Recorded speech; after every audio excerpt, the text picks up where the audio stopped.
perkenalkan, nama aku Karen Kristianti and welcome to my channel. Sebelumnya, aku pengen nyapa teman-teman yang mungkin baru pertama kali nonton video aku. Hai, aku Karen, aku adalah seorang entrepreneur yang main bisnisnya itu ada di bidang herbal, yaitu Daily Well. Dan aku adalah seorang content creator juga.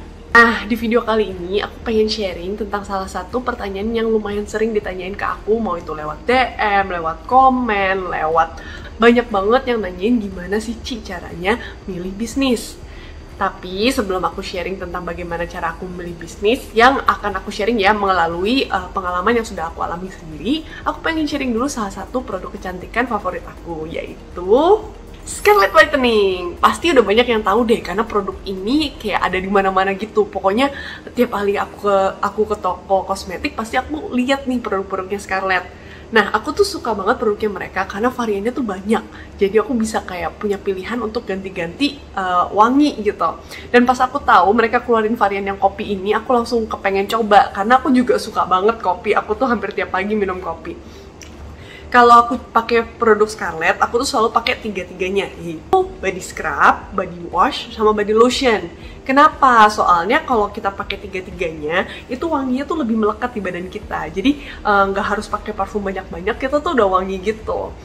Nah, aku pengen sharing dulu nih yang body scrub ini. Ini tuh wangi-wangi kopi, dan ini udah ada glutathione sama vitamin E-nya. Jadi bagus banget buat kulit. Nah, tahu sendiri ya manfaat body scrub itu kalau kita gosok ke badan, dia itu akan mengangkat sel-sel kulit mati. Jadi otomatis kulit kita bakal bersih, nggak ada lagi sel-sel kulit mati.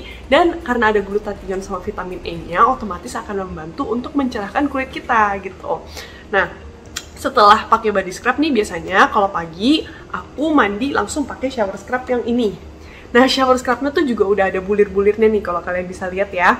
Bulir-bulirnya itu juga membantu untuk mengangkat sel-sel kulit mati juga. Jadi double nih cleaningnya. Setelah udah dibersihin dari body scrub, dibersihin lagi pakai bulir-bulir yang ada di shower scrub, wangi lagi, enak banget wanginya. Baru setelah itu aku pakai body lotionnya. Nah, body lotion ini juga penting nih guys, karena aku kan tipenya ngantor terus nih tiap hari, dan kantor aku itu ber-AC, jadi aku seharian di AC. Makanya aku butuh pakai body lotion ini supaya kulit aku tuh tetap lembut, tetap wangi, tetap sehat, jangan sampai kering. Karena kalau kering tuh, kadang kan kalau misalnya kalian tuh misalnya di tangan ya, digosok gini aja tuh udah ada garisnya, itu berarti kulit kalian tuh udah kering. Nah, supaya nggak kering, dipakein body lotion yang ini. Dan sekarang kita lanjut balik ke topik ya. Kita mau ngebahas bagaimana sih caranya memilih bisnis. Buat aku, buat memilih bisnis itu nggak ada jawaban yang one size fits all. Jadi nggak ada jawaban saklek nih satu bisnis pasti semua orang bakal sukses nih ngejalanin bisnis ini. Nggak ada. Karena tiap orang tuh pegang bisnis hasilnya pasti beda gitu. Makanya beda bisnis di tangan orang yang beda pasti hasilnya beda. Dan perlu diingat ya teman-teman, aku tuh makanya kurang suka ngebalesin kalau ada yang nanya kayak, Ci, franchise apa sih yang bagus? Atau, Ci, lagi pandemi gini, bisnis apa sih yang bagus? Karena menurut aku itu kayak mau ngambil jalan singkatnya aja. Sedangkan yang namanya kita membangun bisnis itu kan buat long term ya. Kalau kamu mau ngambil jalan singkatnya, itu mentalnya lebih ke arah mental pedagang dan bukan mental pebisnis.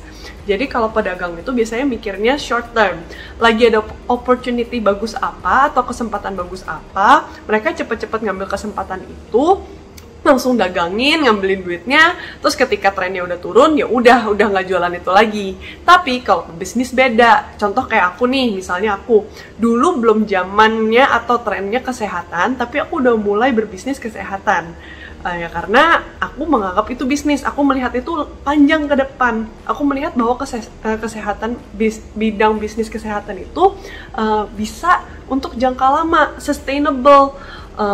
Makanya mau dalam keadaan apapun, misalnya lagi nggak kondusif, misalnya lagi penjualannya turun, atau mungkin lagi ada tren lain, aku jadinya tetap hanya fokus di bidang aku yang herbal ini, Daily Well.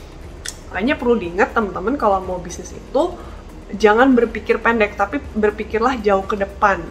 Nah, aku mau bahas ke poin pertama nih jadinya. Untuk memilih bisnis, terus gimana dong caranya? Kan banyak ya orang sharing kayak, lakukanlah hal-hal yang kamu passionate gitu. Passion kamu apa, kerjain itu. Nah, kalau aku punya pendapat yang berbeda. Menurut aku passion is all. Apapun yang kita kerjakan itu mungkin bisa aja nggak berawal dari passion, tapi kita bisa belajar untuk menyukai apa yang kita kerjakan. Ketika kita memilih bisnis, itu penting untuk memilih something that we're good at gitu loh. Aku kasih contoh aku ya, karena aku punya background 2 tahun bekerja di perusahaan FMCG. Di situ aku belajar branding dan aku tahu alurnya dari produksi hingga distribusi, sehingga aku tahu bahwa this is the things that I'm good at. Aku bagus di branding, aku bagus di jualan. Nah, makanya ketika aku berbisnis herbal, aku udah tahu alurnya bagaimana cara membangun brand, bagaimana membangun distribusi, makanya aku bisa menjalaninya dengan baik. Beda cerita kalau misalnya aku dari background FMCG, terus aku pindah ke jasa misalnya kayak salon atau otomotif, belum tentu aku bisa menjalaninya sebaik ketika aku menjalani bisnis herbal ini. Hanya kalau kita memilih suatu bisnis yang kita belum pernah tahu nih, atau belum pernah kerjain, otomatis kita butuh waktu lagi untuk belajarnya gitu. Nah, karena aku udah pernah punya pengalaman di situ, ketika aku kerjain ya lebih gampang, lebih mudah untuk aku mengerti. Nah, makanya aku lebih saranin mulailah dengan sesuatu yang memang kamu sudah punya skillnya atau punya pengetahuannya. Bisa jadi misalnya contoh ya, aku punya teman yang dia tadinya kerja di perusahaan e-commerce di bagian elektronik. Dan ketika dia keluar dari perusahaan tersebut, akhirnya dia buka online shop elektronik gitu loh, karena dia sudah pernah ada di bidang itu. Jadi dia tahu, dia paham bidang itu, dia bisa jalanin bisnisnya dengan baik gitu. Nah, ini penting juga nih ketika kita sudah memilih suatu bisnis. Menurut aku, ketika kita memilih bisnis itu sama dengan kita menikah. Makanya mesti bener-bener pelajarin dulu bisnisnya seperti apa, cara jalaninnya seperti apa. Baru ketika kita sudah memutuskan, oke, aku mau berbisnis ini, itu berarti kita harus seperti nikah ya, kita ucapin janji nikah gitu loh. Kita komit sama diri sendiri bahwa kita mau fokus untuk ngejalanin dan membangun, membesarkan bisnis yang kita sudah pilih ini. Udah ngelihat banyak banget teman-teman aku yang akhirnya tuh bisnisnya nggak jadi gara-gara ini. Mereka sudah pilih sebuah bisnis tapi nggak ada komitmennya untuk ngejalanin dan membesarkan bisnis itu. Ujung-ujungnya bisnis itu jadi cuman seperti hobi. Ya udah buat senang-senang aja. Nah, kalau hobi itu biasanya ujung-ujungnya pasti nggak menghasilkan gitu loh, beda. Makanya ada quotes yang bilang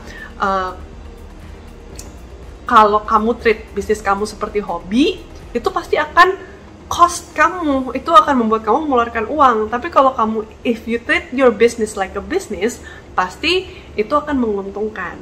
Makanya penting banget buat kita ketika sudah memilih suatu bisnis, ya kita harus komitmen, kita harus belajar terus, cari ilmu, gimana nih caranya untuk mengembangkan bisnis ini. Singkatnya yang pengen aku sampaikan adalah tiap orang itu beda pasti bisnisnya yang cocok sama dia. Sama kayak jodoh-jodohan gitu loh. Aku cocok di bidang herbal, belum tentu aku cocok di bidang otomotif, atau belum tentu aku cocok di bidang salon. Nah, mungkin ada temen juga yang cocoknya di bidang salon, belum tentu sukses kalau misalnya ngejalanin bisnis herbal dan lainnya gitu loh. Harapan aku setelah video ini, teman-teman jadi lebih paham ya, bahwa nggak ada jawaban yang pasti gitu loh, bahwa nggak ada satu jawaban yang benar semua. Dunia nyata, dunia bisnis beda sama kalau kita lagi ujian di sekolah. Mungkin kalau di sekolah masih bisa nyontek lah, kalau di dunia bisnis ya nyontek bisa, tapi kan hasilnya pasti beda. Karena ini istilahnya ujian praktek, bukan ujian teori gitu loh. Bisnis kan it's all about practice ya, it's all about praktek gitu. Jadi sekian aja sharing aku kali ini, mudah-mudahan bisa membantu teman-teman yang mungkin lagi cari info untuk memulai bisnisnya. Tetap semangat, karena setiap orang beda-beda jalannya. Percaya aja kalau rezeki itu udah ditentuin. Jadi kamu nggak usah khawatir, yang penting apapun yang ada di tangan kamu, apapun yang kamu sudah menjadi talenta kamu kerjakan dengan baik, pasti nanti hasilnya akan bagus. Yang penting kita usaha ya. Itu aja sharing dari aku. Thank you for watching. Jangan lupa di like, subscribe, komen, dan share ya. I'll see you on my next video. Bye-bye.